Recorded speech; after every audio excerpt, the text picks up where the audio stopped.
మాటలు చెప్పి పొంకణాలు కొట్టి అలా మేము రద్దు చేసేస్తామని చెప్పి ఇలా ఎక్కడ ఏ ముఖం పెట్టుకున్నారు, ఏడ ఉన్నారు అంటే మేము బుడగా దంగాలమా పోరాటం చేస్తే మీరేమున్నారు, మీ పరిస్థితి ఏంది, మీరు ఎమ్మెల్యే కాకముందు ఏంది, ఇప్పుడేంది, బహిరంగంగా చెప్పండి. మీ ఆస్తులు ఎంత, మీ భూములు ఎంత, ఇక్కడ ఉన్న వాళ్ళందరూ ఎంక్వైరీ చేయించండి, నీ ఎంక్వైరీ చేయి అంటే బుడగ దంగలు ఆడుకుతున్నట్టు లేక కనబడుతున్నామా? నీకు ఓట్లేసి గెలిపించింది దేనికోసం? మా ప్రజలతో మా ప్రజలను రక్షిస్తామని, మమ్మల్ని కాపాడుకుంటామని కదా నీకు ఓట్లేసి గెలిపించింది. కానీ మాకు ఇక్కడ డంపింగ్ యార్డ్ వద్దురా నాయన అన్నందుకు రకరకాల మాటలు చేసి కించపరుస్తారా? ఇదాని పని. ఏదనంటే వ్యక్తిగతం టార్గెట్ చేస్తారు. ఏంది మీరు టార్గెట్ చేసేది? నీ దమ్ముంటే, మీరు మునగాలైతే నీ ముఖ్యమంత్రి పిలిపించి ఈ డంపింగ్ యార్డ్ రద్దు చేస్తున్నావు కదా, పుత్తూరులో మీటింగ్ పెట్టి. ఇప్పుడు ఏం చేస్తారు? ఇక్కడ ప్రజలు అరే ఇక్కడ డంపింగ్ యార్డ్ వస్తే మా ఆరోగ్యాలన్నీ రాబోయే రోజుల్లో ఆరోగ్యాలన్నీ పాడైపోతాయని చెప్పి జవహర్ నగర్ లో పోయి చూసొచ్చి చాలా మంది ఇక్కడ బాధపడుతూ ఉన్నారు, వాళ్ళ గోసపడుతూ ఉన్నారు. రేపు అగ్రికల్చర్ వ్యవసాయం ఉండదు, పాల ఉత్పత్తి ఉండదు, ఇక్కడ ఏ చిన్న చిన్న వ్యాపారాలు చేసుకుంటామంటే ల్యాండ్ డీలింగ్ జరగవు, భూముల రేట్లన్నీ పడిపోతాయి. మా తండ పిల్లలు గురుకుల, ఇక్కడ ఒక గురుకుల గిరిజన గురుకుల పాఠశాల ఉంది డంపింగ్ యార్డ్ పక్కన 6 కిలోమీటర్లు 100 మీటర్ల లోపల. చదువు దూరం చేయాలనే ఇక్కడ ఒక పుణ్యక్షేత్రం ఉంది. మొత్తం భారతదేశంలోనే ముస్లింలకు అత్యంత పవిత్రమైన పుణ్యక్షేత్రం ఉంది జహాంగీర్పీర్ దర్గా. దాన్ని నాశనం చేయాలన్నా మీ ఉద్దేశం? ఎక్కడ అంటే మీకు ముస్లింలు అంటే గౌరవం లేదా? ఒక దర్గా అంటే గౌరవం లేదా? అంటే గిరిజనులు అంటే గౌరవం లేదా? ఎస్టీలు బీసీలు అంటే గౌరవం లేదా? ఇదా మీరు చెప్పేది? ఇదా మీ తీరు?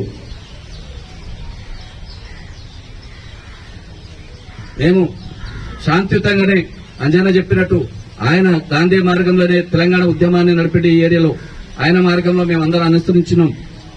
ఈ రోజు ఏది ఏమైనా సరే మీరు చెప్పిన మాట నిలబెట్టుకుంటారా లేదా? మీరు ఆ పార్టీ వాళ్ళు నిర్వహిస్తారు, మీరు ఎవరు పాల్గొనదు, ఎంతమందిని ఎన్ని రోజులు ఎట్లా కట్టి పెడతావు? ఇళ్లలో దాపెట్టుకుంటావా? రేపు ఒక బీఆర్ఎస్ పార్టీ నాయకులకి కాదు కదా దీని కాలుష్యం వస్తే, వాళ్ళే కాదు కదా రోగాల పాలయ్యేది.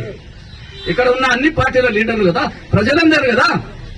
ప్రజలను మభ్యపెట్టడానికి పార్టీల పేరు మీద ఒక ఉద్యమం నడుస్తుంటే ఆ ఉద్యమాన్ని నీరు గార్చడానికి సల్లున నీరు జరుగుతుంది కదా, మునగానివి కదా. ఏమో చేస్తానని చెప్పారు, ఇప్పుడేమైంది?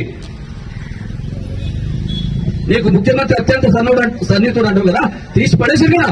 నీ వాల్యూ ఉందో తెలిపోయింది కదా మాకు. ఎమ్మడే ఈ జీవో ఏదైతే ఉందో 641 తక్షణమే జీవోను రద్దు చేయాలని చెప్పి ఈ డంపింగ్ యార్డ్ వ్యతిరేక పోరాట కమిటీ డిమాండ్ చేస్తూ ఉన్నది.